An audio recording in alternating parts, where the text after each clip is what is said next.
നമ്മളിപ്പോൾ വിശ്വാസത്തിൻ്റെ ഒരു മഹാരഹസ്യം പഠിച്ചോ? ഇങ്ങനെ നമ്മൾ പ്രാർത്ഥിക്കാൻ പഠിക്കണം. വിശ്വാസം ശക്തമായി ദൈവം നമ്മളിൽ വസിക്കുന്നു എന്നുള്ള ആ വലിയ ബോധ്യത്തിൽ നമ്മൾ തന്നെ പ്രാർത്ഥിക്കാൻ പഠിക്കണം. ചെറിയ ചെറിയ കാര്യങ്ങളൊക്കെ ഒന്ന് മാറാൻ വേണ്ടി പ്രാർത്ഥിച്ച് നോക്ക്. ചെറിയ മലകളൊക്കെ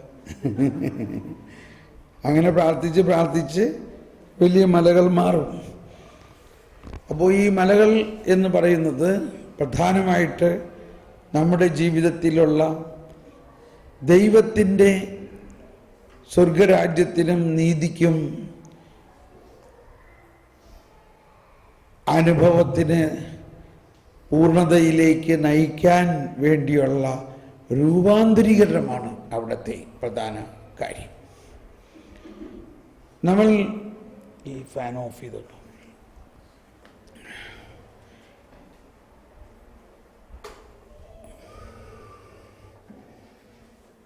സ്വർഗരാജ്യം എന്ന് പറയുന്നത്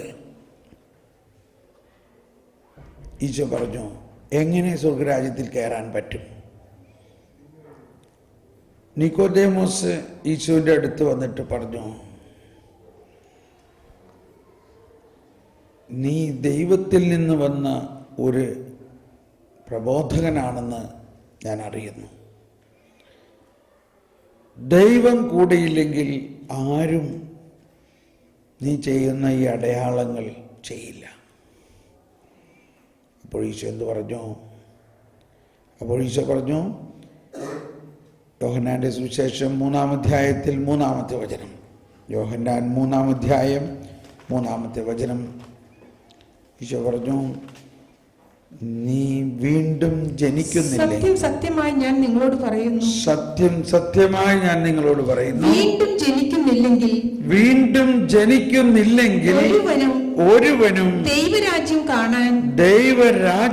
കാണാൻ കഴിയുകയില്ല. അതെല്ലാവരും പറഞ്ഞേ, സത്യമായി ഞാൻ നിങ്ങളോട് പറയുന്നു, വീണ്ടും ജനിക്കുന്നില്ലെങ്കിൽ ഒരുവനും ദൈവരാജ്യം കാണാൻ കഴിയുകയില്ല. ഇതാണ് വാസ്തവത്തിൽ കേന്ദ്രബിന്ദു, പ്രധാന രഹസ്യം. നമ്മൾ കണ്ടു, യാക്കോബും ഏശാവും രണ്ട് ജനിച്ചപ്പോഴേ അവർ വളരെ വ്യത്യസ്തരായിരുന്നു. എന്നാൽ അവസാനമായപ്പോഴേക്കോ അവർ വ്യത്യാസമായോ? ഏശാവ് മാറിയോ? യാക്കോബ് മാറിയോ? രണ്ടുപേരും പുതിയ സൃഷ്ടിയായി. ആ അർത്ഥത്തിലാണ് ഏശയ്യാ 43:1 വായിക്കുന്നത്. ഏശയ്യാ 43:1-2 വചനം പറയുന്നത് എന്താണ്? ഏശയ്യാ 43:1-2 വചനം പറയുന്നത്, യാക്കോബേ നിന്നെ സൃഷ്ടിക്കുകയും ഇസ്രായേലേ നിന്നെ രൂപപ്പെടുത്തുകയും ചെയ്ത കർത്താവ്. ഭയപ്പെടേണ്ട, ഞാൻ നിന്നെ രക്ഷിച്ചിരിക്കുന്നു, നിന്നെ പേര് ചൊല്ലി വിളിച്ചിരിക്കുന്നു, അതാണ് നീ എന്റേതാണ്. ഈ വചനം നമ്മൾ വായിക്കുമ്പോഴെല്ലാം എന്തോ അർത്ഥത്തിലൊക്കെ നമ്മൾ വായിക്കാറുണ്ട് ഓരോരുത്തരും. പക്ഷെ ഇതിൻ്റെ അർത്ഥം ഇതാണ്, യാക്കോബേ നിന്നെ സൃഷ്ടിച്ച ഞാൻ, ഒന്നുകൂടി വായിച്ചത്, യാക്കോബേ നിന്നെ സൃഷ്ടിക്കുകയും ഇസ്രായേലേ നിന്നെ രൂപപ്പെടുത്തുകയും കർത്താവ് അരുളി ചെയ്യുന്നു. ഭയപ്പെടേണ്ട, ഞാൻ നിന്നെ രക്ഷിച്ചു, നിന്നെ പേര് ചൊല്ലി വിളിച്ചിരിക്കുന്നു, നീ എന്റേതാണ് എന്ന് പറഞ്ഞാൽ യാക്കോബിനെ ദൈവം സൃഷ്ടിച്ചു. ആ യാക്കോബിനെ ദൈവം ഇസ്രായേലാക്കി മാറ്റി. എന്താക്കി മാറ്റി? ഇസ്രായേലാക്കി. നിന്നെ രൂപപ്പെടുത്തി. എന്ത് ചെയ്തു? യാക്കോബിനെ രൂപപ്പെടുത്തി ആരാക്കി മാറ്റി? ഇസ്രായേലാക്കി മാറ്റി. നീ ദൈവത്തോടും മനുഷ്യരോടും മല്ലിട്ട് ജയിച്ചിരിക്കുന്നു. നിന്നെ ഞാൻ പേര് ചൊല്ലി വിളിച്ചിരിക്കുന്നു. ഇസ്രായേൽ എന്നായിരിക്കും നിന്റെ പേര് ഇനിമേൽ. ഇങ്ങനെ ഒരു പേരുമാറ്റമാണ് അബ്രാമിനോട് പറഞ്ഞു. നീ ഇനിമേൽ അബ്രാമല്ല അബ്രഹാമായിരിക്കും. സാറായിയോട് പറഞ്ഞു, നീ ഇനിമേൽ സാറായി അല്ല സാറായായിരിക്കും. പുതിയ നിയമത്തിൽ സക്കറിയായും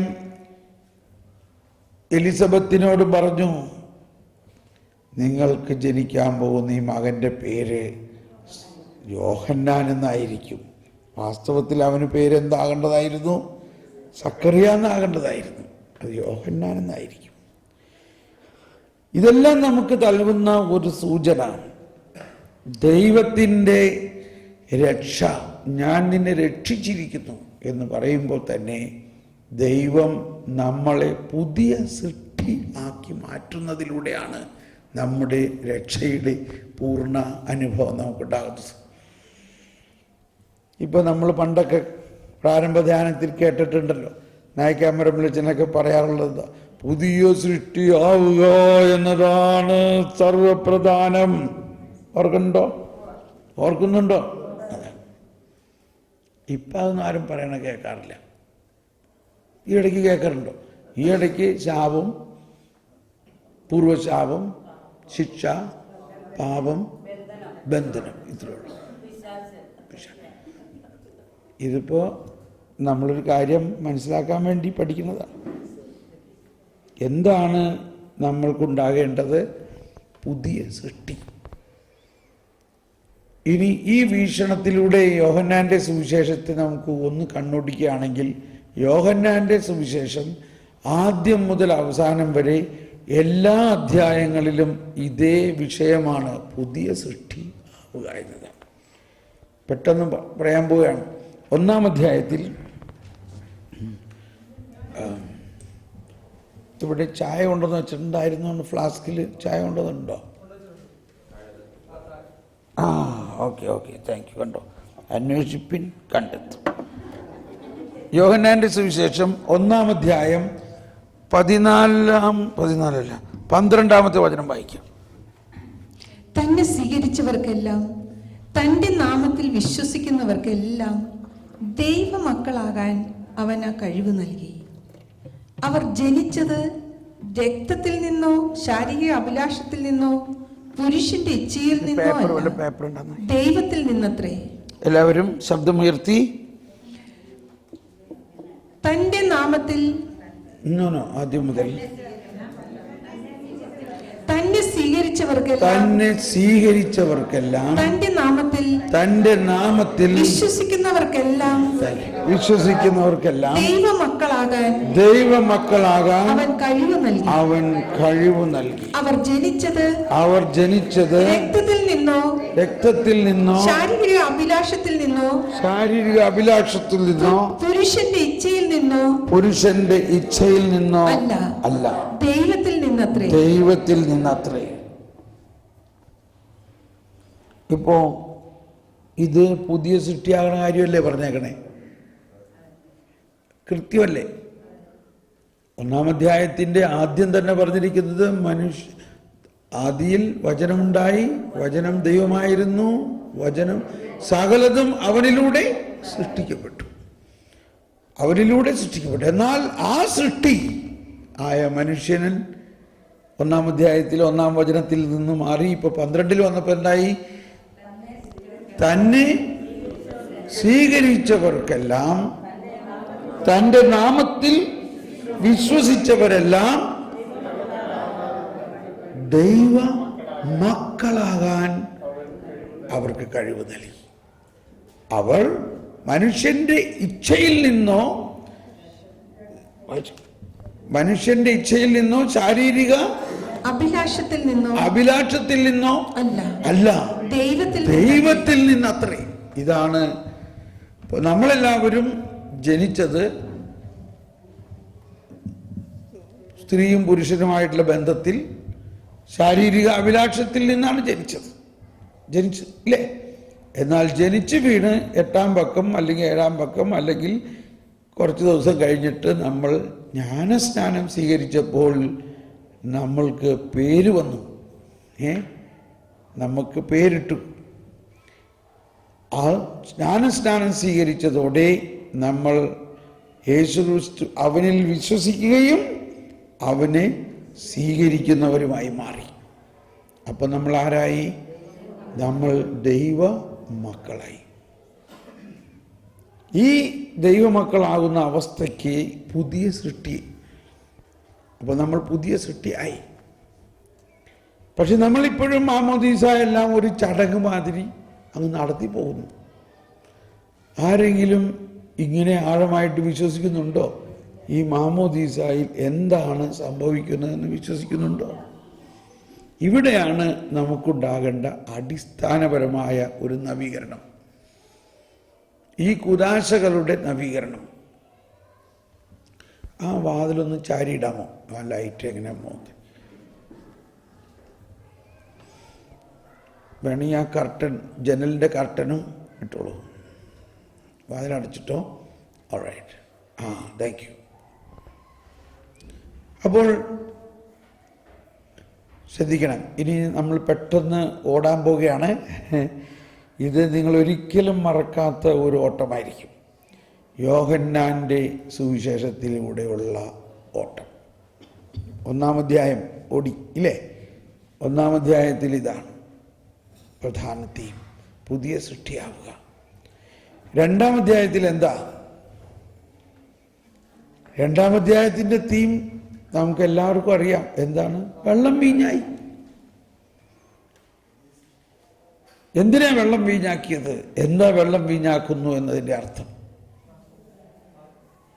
നമ്മളെല്ലാം ഒരുപാട് പറഞ്ഞിട്ടുള്ളതാണ്. ഞാനും പണ്ടെല്ലാം പറഞ്ഞിട്ടുള്ളതാ. മാതാവ് ആ കുടുംബത്തിൻ്റെ അവസ്ഥയിൽ,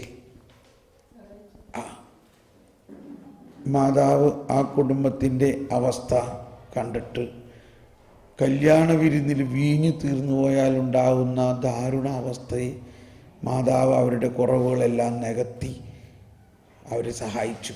പ്രൈസ് ദ ലോർഡ്. ഇങ്ങനെയല്ലേ നമ്മൾ പ്രാർത്ഥിക്കാൻ. പക്ഷേ അതൊന്നും അല്ല അവിടുത്തെ കാര്യം. മനസ്സിലായോ? പ്രധാന കാര്യം വെള്ളം എന്ന സൃഷ്ടിയെ, വെള്ളം എന്നത് ദൈവത്തിൻ്റെ സൃഷ്ടിയാണ്. എന്താണ് ഈ വെള്ളത്തിൻ്റെ മോളിക്യൂൾസ്? ഈ വെള്ളത്തിൻ്റെ മോളിക്യൂൾസ് ഓക്സിജനും ഹൈഡ്രജനുമാണ്.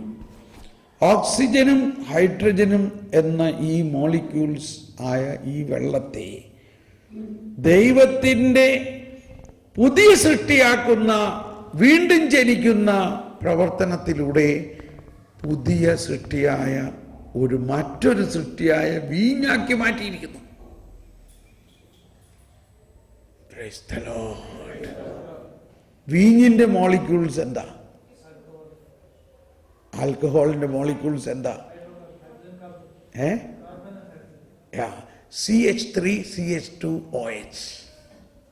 അതാണ് ആൽക്കഹോളിൻ്റെ മോളിക്യൂൾസ് ആണ്. CH3 വേണമെങ്കിൽ എഴുതി വെച്ചോ. CH3CH2OH. ഓക്സിജനും ഹൈഡ്രജനിൽ നിന്ന് CH3CH2OH ഉണ്ടാക്കാൻ പറ്റുമോ? പറ്റില്ല. Price the Lord. അപ്പോൾ ദൈവം നമ്മൾക്ക് കാണിച്ചു തരികയാണ്.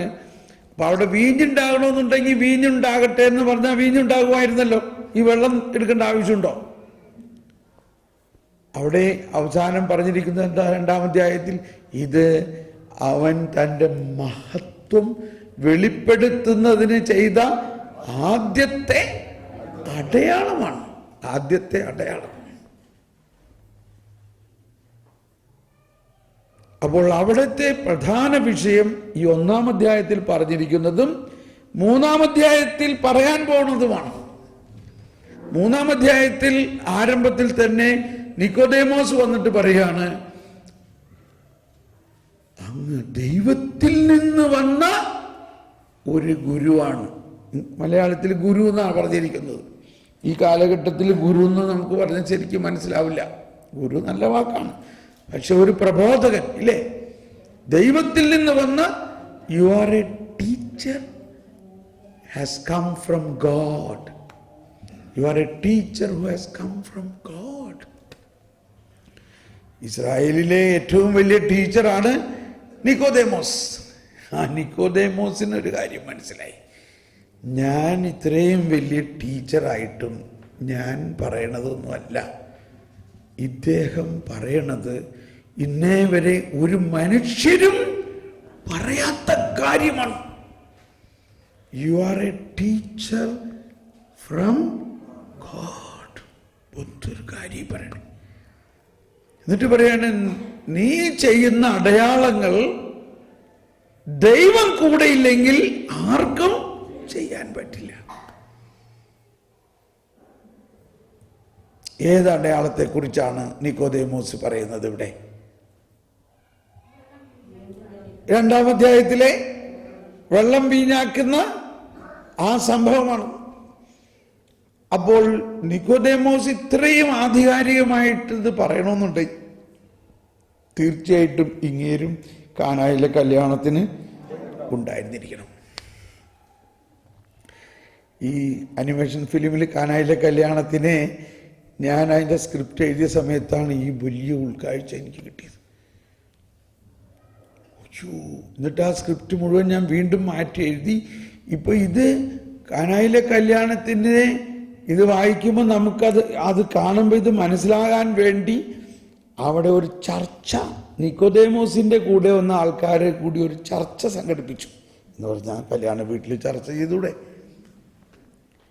അപ്പോൾ നിക്കോദേമോസിൻ്റെ കൂടെയുള്ള ശിഷ്യന്മാർ ചോദിക്കുകയാണ്, നിക്കോദേമോസേ, അങ്ങ് ഒരു പ്രബോധകനല്ലേ, എങ്ങനെയാണ് ഈ വെള്ളം പെട്ടെന്ന് വീഞ്ഞാകണത്? അപ്പോൾ നിക്കോദേമോസ് പറയാണ്, ദൈവം കൂടെയില്ലെങ്കിൽ ആർക്കും ഇത്തരത്തിൽ അടയാളം ചെയ്യാൻ പറ്റില്ല. Price the Lord. കേട്ടോ, ഫിറ്റായില്ലേ അവിടെ? അപ്പോൾ അവർ ചോദിക്കുകയാണ്, എന്നാലും എന്താ ഈ അടയാളത്തിൻ്റെ അർത്ഥം? അപ്പോൾ നിക്കോദേമോസ് പറയാണ്, ഒരു സൃഷ്ടിയുടെ, വെള്ളം എന്ന സൃഷ്ടിയെ രൂപാന്തരപ്പെടുത്തിയാൽ മാത്രമേ വീഞ്ഞാക്കാൻ പറ്റുള്ളൂ. സൃഷ്ടാവിനല്ലാതെ സൃഷ്ടിയെ രൂപാന്തരപ്പെടുത്താൻ പറ്റില്ല. അപ്പോൾ വേറൊരാൾ, ഓ ഇതാണോ ദാവീദ് പറഞ്ഞത്, എൻ്റെ ഹൃദയത്തെ ഒരു പുതിയ ഹൃദയമാക്കണേ? അപ്പോൾ വേറൊരാൾ പറഞ്ഞു, എസെക്കിയേലിൽ പറഞ്ഞല്ലോ, നിന്റെ ശിലാഹൃദയം എടുത്തു മാറ്റി ഞാൻ മാംസള ഹൃദയം നൽകും. അപ്പോൾ നിക്കോദേമോസ് പറയാണ്, മനുഷ്യവംശം മുഴുവനും ഒരു രൂപാന്തരീകത്തെ കടന്നു പോകുമെന്ന് വിശുദ്ധ ലിഖിതങ്ങളിൽ സൂചനകളുണ്ടല്ലോ. അതെങ്ങനെ സംഭവിക്കും? അത് ഒരു സത്താ രൂപാന്തരകരണത്തിലൂടെ മാത്രമേ സാധിക്കുകയുള്ളൂ. ഇങ്ങനെ ഒരു ചർച്ച. കേൾക്കാൻ ചെവിയുള്ളവൻ കേൾക്കട്ടെ. വാസ്തവത്തിൽ ഈ ജീസസ് വണ്ടറിലെ അപ്പോൾ ഇത്രയൊക്കെ ഞാൻ പറഞ്ഞപ്പോൾ പലരും പറഞ്ഞ് ഇത് പിള്ളേർക്ക് ഇങ്ങനെയൊക്കെ ഉള്ളത് മനസ്സിലാവും. ഞാൻ പറഞ്ഞു, ഇത് പിള്ളേർക്ക് മാത്രമെന്ന് ആരാ പറയണേ? ഇത് എന്താ പ്രശ്നം എന്ന് പറഞ്ഞു കഴിഞ്ഞാൽ, വലിയ ആളുകൾക്ക് എന്ന് പറഞ്ഞു കഴിഞ്ഞാൽ പിന്നെ പിള്ളേർ കാണൂല. ഇത് വലിയ ആളുകൾക്കുള്ള സിനിമ എന്ന് പറഞ്ഞാൽ, oh it is only for adult, ഇത് ഞങ്ങൾക്ക് കാണാൻ പാടില്ല. മനസ്സിലായോ? പക്ഷേ പിള്ളേർ കാണുന്നതെല്ലാം വലിയ ആളുകൾ കണ്ടിട്ടല്ലേ അവരെ കാണിക്കാൻ പാടുള്ളൂ, ഇല്ലേ? അപ്പനും അമ്മയും കണ്ടിട്ടല്ലേ ഒരു സാധനം കുട്ടികളെ കാണിക്കുക. അപ്പോൾ പലരും എനിക്ക് എഴുതിയിരിക്കുന്നത്, സാറേ ഇത് ഞങ്ങൾ തന്നെ കേട്ടപ്പോൾ ഭയങ്കര ഒരു അഭിഷേകമാണ്, കുട്ടികൾക്ക് എളുപ്പം മനസ്സിലാകണമുണ്ട് താനും. നമ്മൾ വിചാരിച്ചിരിക്കുന്നത് കുട്ടികൾക്ക് ഇത്രയൊന്നും മനസ്സിലാവില്ലെന്നാണ്. അവർക്ക് ശരിക്കും മനസ്സിലാവുന്നുണ്ട്. ഇപ്പോൾ ഈ കുട്ടികളൊക്കെ ചെയ്ത് കണ്ടില്ലേ? ഓക്കെ, ഇനി ശ്രദ്ധിച്ചോട്ടോ. ഈ അടയാളം യോഹന്നാന്റെ സുവിശേഷത്തിലെ വളരെ വലിയൊരു അടയാളമാണ് കാനായിലെ കല്യാണം. അവിടെ കാണുന്ന പുതിയ വീഞ്ഞും മാതാവിൻ്റെ സാന്നിധ്യവും മാതാവ് പറയുന്നതും എല്ലാം വാസ്തവത്തിൽ ഈ പഴയ നീതി, ഫരിസേയരുടെയും നിയമജ്ഞരുടെയും മോശയുടെ പ്രമാണങ്ങളിൽ അധിഷ്ഠിതമായിട്ടുള്ള ആ നീതിയാകുന്ന പഴയ വീഞ്ഞ് തീർന്നു. ഇനി നീ യേശു കൊണ്ടുവന്നിരിക്കുന്ന പുതിയ നിയമമാകുന്ന പുതിയ വീഞ്ഞ് ഉടനെ ഇറക്കാനാണ് ഈ പറഞ്ഞത് അവിടെ. Price the Lord. അപ്പോഴാണ് ഈശോ പറഞ്ഞത് എൻ്റെ സമയമായിട്ടില്ല. സമയമായിട്ടില്ല എന്ന് പറഞ്ഞാൽ ഈ പുതിയ വീഞ്ഞ് ആകുന്ന, ദൈവരാജ്യമാകുന്ന ഈ പുതിയ വീഞ്ഞ് നൽകുന്നതിനുള്ള സമയമാകുന്നത് യേശുവിൻ്റെ പുനരുത്ഥാനത്തിന് ശേഷമാണ്. ആണല്ലോ? മനസ്സിലായോ? ഒന്ന് കൈവീശി കാണിച്ചെല്ലാവരും. Praise the Lord. ഈ പുതിയ വീഞ്ഞ് എപ്പോഴാണ് നൽകാൻ സാധിക്കുക? യേശുവിൻ്റെ പീഡാസഹനവും മരണവും പുനരുത്ഥാനവും പന്തക്കുസ്താക്ക് ശേഷമേ ഈ പുതിയ വീഞ്ഞ് നൽകാൻ പറ്റുള്ളൂ.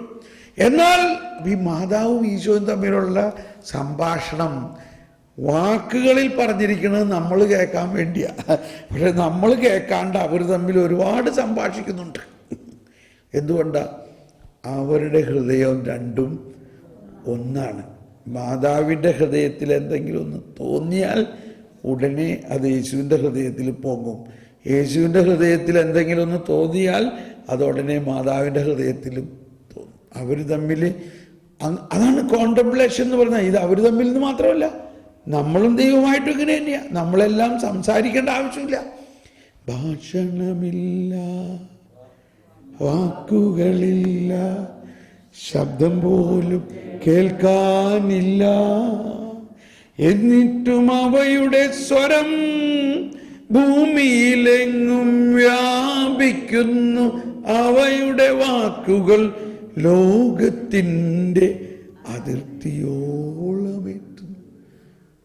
ഇതാണ് കമ്മ്യൂണിക്കേഷൻ, കോണ്ടംപ്ലേഷൻ. എൻ്റെ ആത്മാ അങ്ങയോടൊട്ടി ചേർന്നിരിക്കുന്നു. ഇതല്ലേ മാതാവും ഈശോയുമായിട്ടുള്ള അവസ്ഥ. അപ്പം അവർ തമ്മിൽ ഒരുപാട് കമ്മ്യൂണിക്കേഷൻ നടന്നു.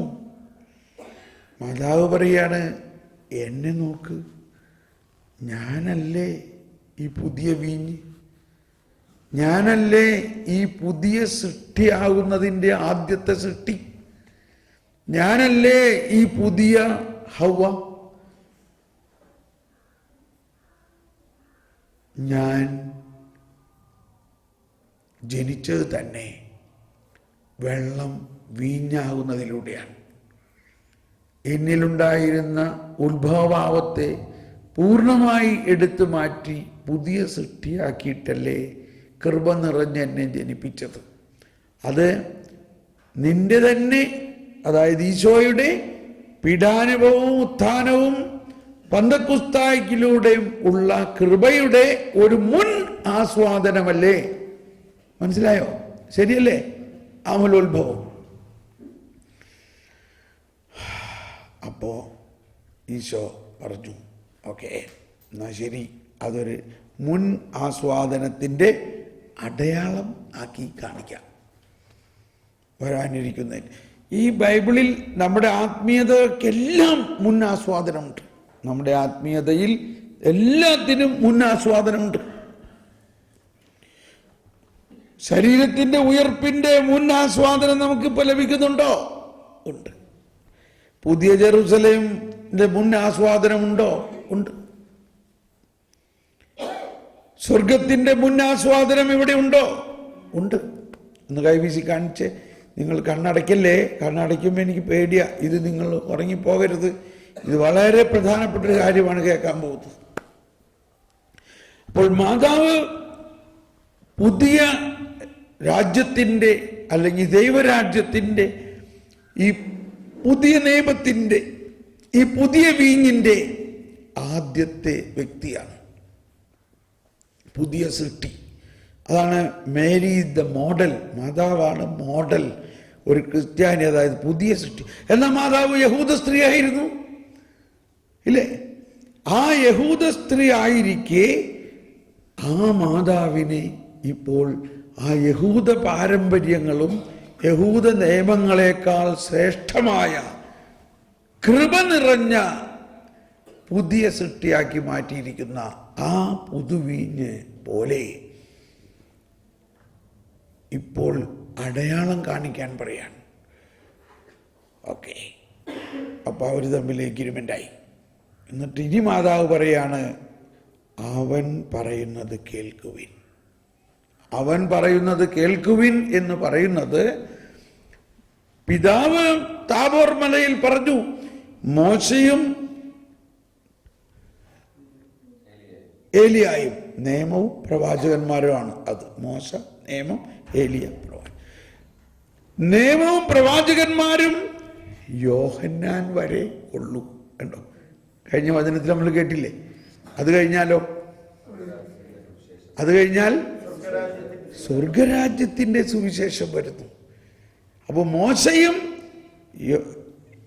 പ്രവാചകന്മാരും സ്നാപക യോഹന്നാൻ വരെ ഉള്ളൂ എന്ന് പറഞ്ഞാൽ, അത് കഴിഞ്ഞാൽ പിന്നെ മോശയും പ്രവാചകന്മാരും ആരെക്കുറിച്ച് പറഞ്ഞോ ആ ആള് വരുന്നു.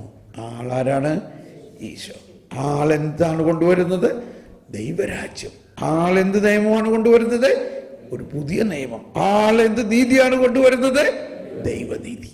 Price the Lord. കൈവീശി കാണിച്ച് ഹല്ലേലൂയ, ഹല്ലേലൂയ. ഉറക്കം വരാനുള്ള എല്ലാ സാധ്യതയുണ്ട് പുതുവീഞ്ഞ് കുടിച്ചാൽ. മനസ്സിലായ? പുതുവീഞ്ഞ് കുടിച്ചാൽ ശരിക്കും ഉറക്കും. ഈശോ പറഞ്ഞു, പുതിയ വസ്ത്രം കിട്ടിയാൽ അതിൽ നിന്നും അല്പം മുറിച്ചെടുത്ത് ആരെങ്കിലും പഴയ വസ്ത്രത്തിൽ ചേർക്കാറുണ്ടോ? കണ്ടോ, അമ്മച്ചിമാർക്ക് ചേച്ചിമാർക്കൊക്കെ എളുപ്പം മനസ്സിലായി. പുതിയ സാരി കിട്ടിയാൽ ആ സാരിയിൽ നിന്ന് ഒരു കഷ്ണം മുറിച്ചെടുത്ത് പഴയ സാരി ചേർക്കാറുണ്ടോ? അതിൻ്റെ ഒരു നൂല് പോലും വലിച്ചെടുക്കില്ല. നൂലെങ്ങാനും വലിക്കണം, അയ്യോ സാരി കടായി പോകുന്നേ, ആ നൂല് വലിച്ചെടുക്കല്ലേ എന്ന് പറയും, ഇല്ലേ? അത് നൂലെങ്ങാനും പുറത്തു പോരാണെങ്കിൽ അത് വെട്ടിക്കളയുള്ളത്. വലിച്ചാൽ സാരി മുഴുവനും ചുളുങ്ങും. കർത്താവിൻ്റെ അറിവ് നോക്കി. ഈ സ്ത്രീകളുടെ സൈക്കോളജി ശരിക്കറിയാം. പക്ഷെ ഇത് ആണുങ്ങളോട് പറഞ്ഞാൽ മനസ്സിലാവില്ല അവർക്ക്. അതുകൊണ്ട് ആണുങ്ങൾക്ക് വേറെ ഒരു ഉപമ പറഞ്ഞു. അവർക്ക് ഇത്തിരി വാട്ടീസിൻ്റെ കാര്യമൊക്കെ പറഞ്ഞാലേ മനസ്സിലാവുള്ളൂ. അവരോട് എന്ത് പറഞ്ഞു? പുതിയ വീഞ്ഞ് പഴയ തോൽക്കുടത്തിൽ നിറയ്ക്കാറുണ്ടോ? ആഹാ, ഇല്ലല്ലോ, ഒരിക്കലുമില്ല. നിറച്ചാൽ എന്ത് സംഭവിക്കും? നല്ല പരിചയ, തോൽക്കുടം പൊട്ടും, വീഞ്ഞും പോകും. അല്ലോ, ഈശോയുടെ ഉപമകളെല്ലാം നമ്മുടെ സാധാരണ ജീവിത ബന്ധിയാണ്. എന്ന് പറഞ്ഞാൽ അവിടെ എല്ലാ ദിവസവും ആൾക്കാർ വീഞ്ഞ് കുടിക്കാറുള്ളവരാ. അത് അവിടുത്തെ നാട്ടു നടപ്പാ. വീഞ്ഞാണ് അവിടുത്തെ പ്രധാന പാനീയം. ഇപ്പം ഇറ്റലിയിലൊക്കെ പോയി കഴിഞ്ഞാൽ നമ്മൾ പച്ചവെള്ളമൊന്നും അവിടെ ടേബിളിൽ കൊണ്ടുവന്ന് ആരും വെക്കില്ല. വീഞ്ഞ് ഉണ്ടാവും. ഊണ് മേശയിൽ ചെന്ന് കഴിഞ്ഞാൽ എപ്പോഴും വീഞ്ഞുണ്ടാവും. ഭക്ഷണത്തിനോടൊപ്പം വീഞ്ഞ് കുടിക്കണത് ഒരു വലിയ ലഹരി കുടിക്കണ പ്രതീതിയിലല്ല. അപ്പം അവിടുത്തെ കൾച്ചർ അതാണ്. അപ്പം ആ കൾച്ചറിൽ പ്രധാന ഒരു കാര്യമാണ്, ഒരിക്കലും പുതിയ വീഞ്ഞ് പഴയ തോൽക്കുടത്തിൽ നിറയ്ക്കാറില്ല. നിറച്ചാൽ തോൽക്കുടം പൊട്ടും, വീഞ്ഞും പോവും.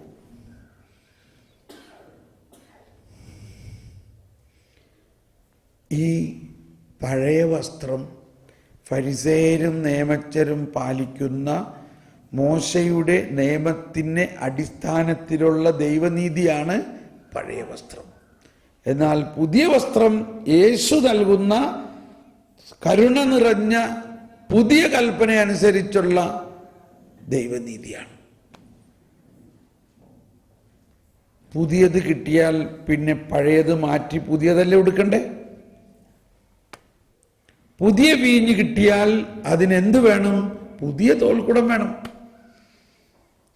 അപ്പൊ നമ്മൾ ഓരോരുത്തരും പഴയ തോൽക്കുടം എന്ന് പറയുന്നത് പഴയ നിയമത്തിന്റെ അനുഷ്ഠാനങ്ങളിൽ അധിഷ്ഠിതമായ ശിക്ഷിക്കുന്ന ഒരു ദൈവത്തെക്കുറിച്ചുള്ള ഒരു ഭീതി നിറഞ്ഞ പഴയ ഫരിസേയരുടെയും നിയമജ്ഞരുടെയും നീതിയിലുള്ള ജീവിതമാകുന്ന പഴയ തോൽക്കുടത്തിൽ പുതിയ വീഞ്ഞ് നിറയ്ക്കാൻ പറ്റില്ല. അതിന് യേശുവിന് നൽകുന്ന ആ പഴയ തോൽക്കുടം രൂപാന്തരീകരിക്കപ്പെട്ട് പഴയത് ഉരിഞ്ഞു മാറ്റി പുതിയ തോൽക്കുടമാക്കിയാൽ മാത്രമേ അതിൽ പുതിയ വീഞ്ഞ് നിറയ്ക്കാൻ പറ്റുകയുള്ളൂ. പക്ഷെ അതിൻ്റെ അവസാനം പറയുന്നത് ലൂക്കാ അധ്യായം 5:39, ലൂക്കാ അധ്യായം 5:39 അതിൻ്റെ അവസാനം പറയുന്നത് ഇതാണ്: പഴയ വീഞ്ഞ് കുടിച്ച് പരിചയമുള്ളവർ പുതിയ വീഞ്ഞ് കുടിക്കാൻ ഇഷ്ടപ്പെടില്ല. ഇത് നമുക്ക് നല്ല പരിചയമാണ്, ഇല്ലേ? വായിച്ചേ. പഴയ വീഞ്ഞ് കുടിച്ച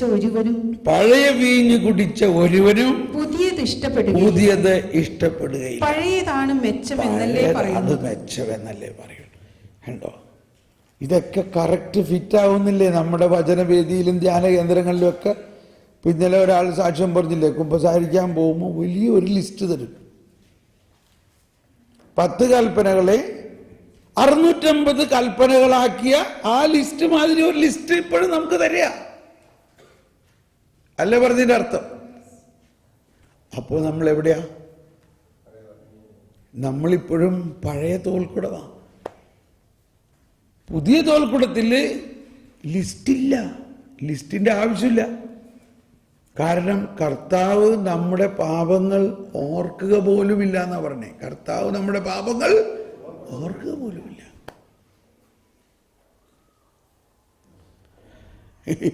ബ്രദർ എന്താ പറയണേ? ഇങ്ങനെയൊക്കെ പറയുകയാണെങ്കിൽ ആളുകൾ പാപം ചെയ്യാൻ ഭയങ്കര താല്പര്യമുള്ളമായിട്ട് തോന്നൂലെന്ന്. തോന്നില്ല. സത്യം അറിയുമ്പോൾ സത്യം അവരെ സ്വതന്ത്രരാക്കും.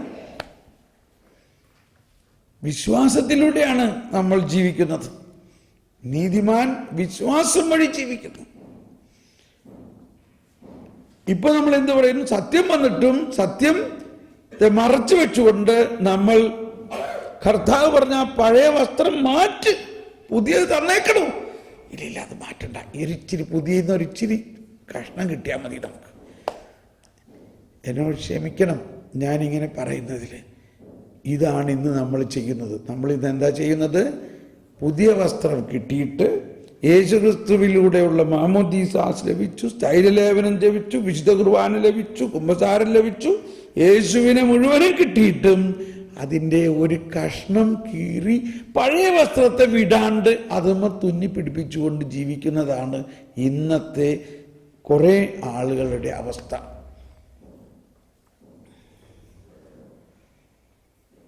പാമ്പിൻ്റെ പടം മാറുന്നത് എപ്പോഴാണ്? പുതിയത് വന്നു കഴിയുമ്പോൾ പഴയത് മാറും. പൗലോസ് പറയുന്നതാണ്, പഴയത് മാറ്റണമെന്നല്ല ഞാൻ പറയുന്നത്, പുതിയത് ധരിക്കുവാനെന്നാണ് പറയുന്നത്.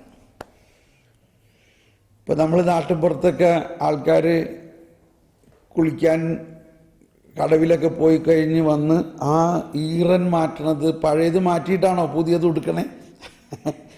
അവരെന്ത് ചെയ്യും? പുതിയ മുണ്ട് അതിൻ്റെ മീതെ അങ്ങ് ഉടുക്കും, ഇല്ലേ? ഉടുത്തിട്ട് അടിക്കുടി കൈയിട്ട് പഴയത് ഉരിഞ്ഞു മാറ്റും.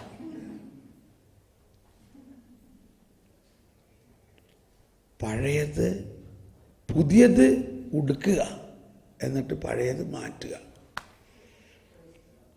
പഴയതിനെ അവിടെ ഇരുത്തിയിട്ട് പുതിയതിൽ നിന്നൊരു കഷ്ണം ഏച്ച് കെട്ടിയാൽ തോൽക്കുടം പൊട്ടും. ഇപ്പോൾ ഇത് മുഴുവനും നമുക്ക് കാനായിലെ കല്യാണത്തിൽ കാണാം. കാനായിലെ കല്യാണത്തിനെ ഈ രീതിയിൽ ചിന്തിക്കുക. അവരുടെ പഴയ വീഞ്ഞ് തീർന്നു. Praise the Lord. എന്നാൽ പുതിയത് ഇറക്കേണ്ട സമയമായി. ഈശോ ആ വീഞ്ഞ് ഉണ്ടാക്കി കൊടുക്കലായിരുന്നു ഈശോയുടെ ലക്ഷ്യമെങ്കിൽ ആ പഴയ തോൽക്കുടങ്ങളിൽ പുതിയ വീഞ്ഞ് നിറയട്ടെ എന്ന് പറഞ്ഞാൽ മതിയായിരുന്നല്ലോ. ആ പഴയ തോൽക്കുടം ഉപയോഗിച്ചോ? ഇല്ല. Praise the Lord. വീഞ്ഞ് തീർന്ന തോൽക്കുടം അവിടെ ഉണ്ടായിരുന്നല്ലോ. ആ തോൽക്കുടം ഉപയോഗിച്ചില്ല. പിന്നെ എന്തുപയോഗിച്ചു? എന്തുപയോഗിച്ചു?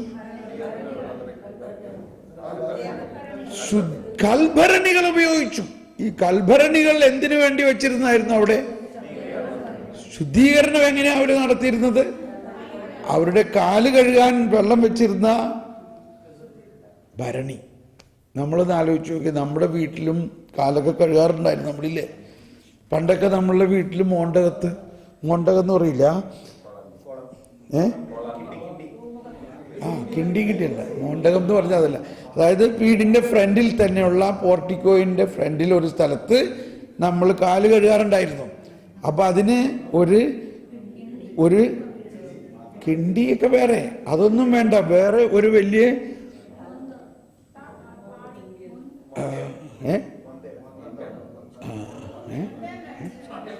ഒരു ചരുവം, ഒരു കലത്തില് അവിടെ വെള്ളം വെച്ചിട്ടുണ്ട്. ആ വെള്ളത്തിൽ നിന്ന് പോയി നമ്മൾ കഴുകണമെന്ന് വിചാരിച്ചോ ഇല്ലേ?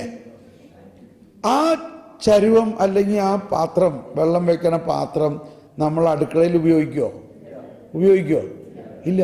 കാരണം അതവിടെ കാല് കഴുകാൻ വെള്ളം വെച്ചേക്കണ വീടിൻ്റെ പുറത്ത് മുറ്റവും ആദ്യത്തെ പടിക്ക് കാല് കഴുകാൻ ഒരു കലത്തിൽ അല്ലെങ്കിൽ ഒരു ടാങ്കിൽ അല്ലെങ്കിൽ ഒരു കൽഭരണിയിൽ വെള്ളം